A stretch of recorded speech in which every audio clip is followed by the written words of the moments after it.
ఇల్లు ఇది నా ఇల్లు దునుకుపోతున్నా నేను యాంటీ సోషల్ మెండా నా మారన ఆయుధాలు నా మీదన్నా ఎందుకు మీరు ఎందుకు మరి గేట్ దాడుతున్నా నేను ఈ మైల్లా ఇది అంటే హౌస్ అరెస్ట్ అంటే మైలు కూడా దాటినావా ఇదేం పద్ధతి అంటే ఇది మైలు కదా ఇదేం పద్ధతి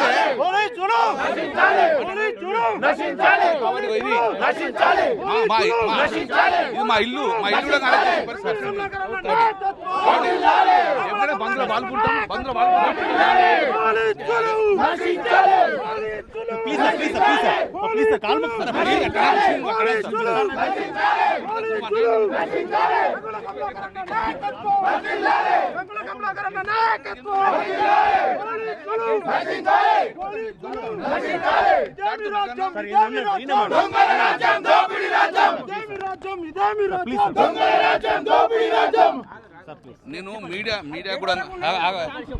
నేను మీడియా కూడా రిక్వెస్ట్ చేస్తున్నా. ఇంత అరాచమా? నేను దొంగనా? 4 సార్లు గెలిచిన ఒక మాజీ మంత్రిని. నేను శాంతియుతంగా నా ఇంట్లో ఉండడంగా నన్ను నిర్బంధం చేస్తూ కాదే, యాంటీ సోషల్ ఎలిమెంట్స్ నిర్బంధం చేయండి, దొంగలను నిర్బంధం చేయండి, ప్రజల రక్షణ కల్పించండి. ప్రజల ఆస్తుల మీద ధ్వంసం జరుగుతుంది, ప్రభుత్వ ఆస్తుల మీద ధ్వంసం జరుగుతుంది, ప్రజల ఆస్తు నగలెత్తుకపోతున్నారు. మీరు దాని మీద కాన్సెంట్రేట్. 1000 మంది పోలీసులు నా ఇంటి చుట్టూ నేను కనబడటానికి పొద్దులైతే కనబడి దొంగలు మీద పట్టుకోండి, ఇటువంటి యాంటీ సోషల్ మీద పట్టుకోండి. అట్లా ప్రజలకు శాంతియుతంగా బతికే పరిస్థితి తీసుకురాలి. మేము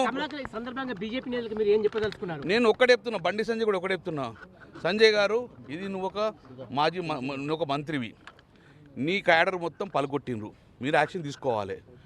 చట్టాన్ని కాపాడాల్సిన మీరే, చట్టాన్ని చేతులు తీసుకునే విధంగా చేయకండి. ఒకవేళ మీకు తెలియక జరిగిందని మీరు అంటుకుంటా, మీరు డెఫినెట్గా వాళ్ళ యాక్షన్ తీసుకోండి, పునరావృతం కాకూడుకోండి.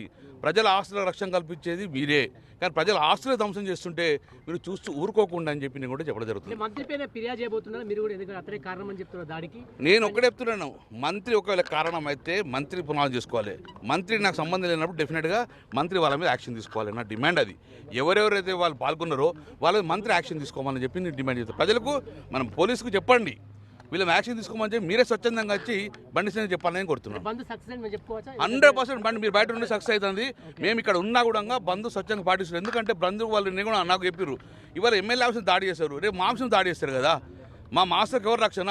కాబట్టి డెఫినెట్గా ప్రభుత్వం కళ్ళు తెరవాలంటే మేము బంధు పాటిస్తుంది.